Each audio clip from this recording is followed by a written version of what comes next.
తెలంగాణలో BJP 17 MP సీట్లని గెలుచుకుంటుందని BJP రాష్ట్ర అధికార ప్రతినిధి మాజీ ఎమ్మెల్యే రఘునందన్ రావు అన్నారు. బీఆర్ఎస్ పార్టీతో బీజేపీ పొత్తు ఉంటుందని మీడియాలో వస్తున్న వార్తలు అవాస్తవమని తెలిపారు. ఏ పార్టీతోనూ పొత్తు పెట్టుకోమని బీజేపీ అధ్యక్షులు జేపీ నడ్డా చెప్పారని అన్నారు. బీజేపీ సంకల్ప యాత్ర ప్రారంభమై 6 రోజులైందని ప్రజలు బ్రహ్మరథం పడుతున్నారని తెలిపారు. కాంగ్రెస్ ఇచ్చిన 6 గ్యారంటీలు అమలు కావని ప్రజలకి అర్థమైందని ఆయన తెలిపారు. మొదలుకుంటే ఆల్ ఇండియా పార్టీ అధ్యక్షుడి వరకు చాలా స్పష్టంగా చెప్పినటువంటి అంశం భారతీయ జనతా పార్టీ ఒంటరిగానే పోటీ చేస్తుందని చెప్తా ఉన్నాం. అయినా రేవంత్ రెడ్డి గారు వాళ్ళు 10 చేస్తారట, వీళ్ళు 7 చేస్తారట. రేవంత్ రెడ్డి గారు పిసిసి అధ్యక్షుడా, బీఆర్ఎస్ అధ్యక్షుడా, బీజేపీ అధ్యక్షుడా ఒకసారి ఆలోచించుకోవాలి. ఆయన పొత్తుంటే మేం చెప్తాం, లేని పొత్తు గురించి వాళ్ళు వార్తలు మాట్లాడి వాళ్ళు మీడియాకు స్పెక్యులేషన్ ఇచ్చి ప్రజల్ని అయోమయానికి గురి చేసి భారతీయ జనతా పార్టీకి రోజు రోజుకి ప్రజల్లో పెరుగుతున్నటువంటి ఆదరణని దృష్టిలో పెట్టుకొని నష్టం చేసేటువంటి రీతిలో వ్యవహరిస్తూ ఉన్నారు. ఇది దురదృష్టకరమైనటువంటి విషయం.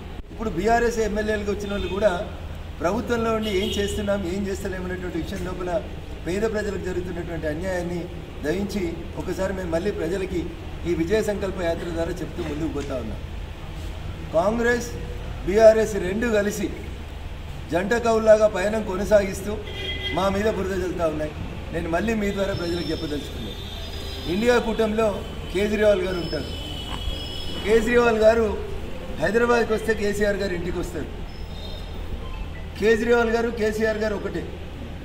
ఇండియా కూటమిలో కేజ్రీవాల్ గారు భాగస్వామి. మరి కేజ్రీవాల్ కేసీఆర్కు మిత్రుడు అయినప్పుడు కేసీఆర్ గారు కూడా ఇండియా కూటమిలో పోతున్నారా పోతలేరా?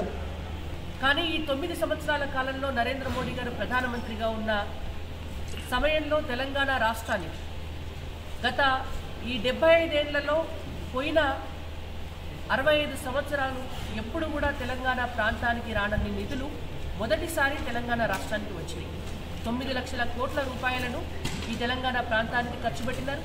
అందులో కూడా మెజారిటీ నిధులు 4 ఎంపీలను గెలిపిస్తే మెజారిటీ షేర్ అనేటువంటిది తెలంగాణ రాష్ట్రానికి వచ్చింది. కాబట్టి ప్రతి అభివృద్ధి పనిలో ఊళ్ళల్లో శ్మశాన వాటికలు కట్టినా, హరితహారం చెట్లు పెట్టినా, రోడ్లు వేసినా, ఉజ్వల గ్యాస్ కనెక్షన్లు ఇచ్చినా, ముద్రా లోన్లు ఇచ్చినా, రైతు వేదికల నిర్మాణం జరిగినా, ఐమాస్ లైట్లు పెట్టినా, నేషనల్ హైవేస్ అయినా, బస్తీ దవాఖానాలైనా, రేషన్ బియ్యం అయినా, పనికి ఆహార పథకమైనా, ఇట్లా చెప్పుకుంటూ పోతే గ్రామ పంచాయతీ నిధుల దగ్గర నుంచి మున్సిపాలిటీల నిధుల వరకు కానీ ఎక్కడా కూడా చేయని పార్టీ ఏదైనా ఉన్నదంటే బీఆర్ఎస్. ఇవాళ బీఆర్ఎస్ గుడిని మింగితే కాంగ్రెస్ పార్టీ గుళ్ళే లింగాన్ని కూడా మింగే పార్టీ. కాబట్టి ప్రజలు ఆలోచన చేయాలి. మెదక్ పార్లమెంట్ అభివృద్ధి జరగాలంటే కూడా రేపటి నాడు బీజేపీకి ఓటు వేసి బీజేపీ ఎంపీ అభ్యర్థిని గెలిపిస్తే ఖచ్చితంగా భారతీయ జనతా పార్టీ ప్రజల కోసం